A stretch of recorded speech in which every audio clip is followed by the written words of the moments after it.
የዶሮ በሽታን በቤት ውስጥ በቀላሉ ማከም ወይም የተፈጥሮ መፍትሄዎቻቸው።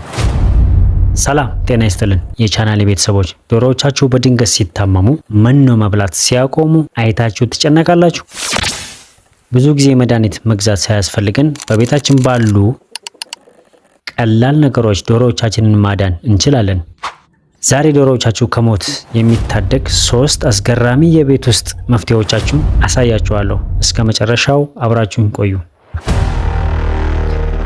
ነጥብ 1: የታመሙትን መለየትና ንጽህና። የመጀመሪያው ስራችን መሆን ያለበት የታመመችዋን ዶሮ ለይቶ ማስቀመጥ ነው። ለምን ካላችሁ በሽታው እንደ ሰደድ እሳት ወደ ሌሎቹ እንዳይሰራጭ ለመከላከል ነው።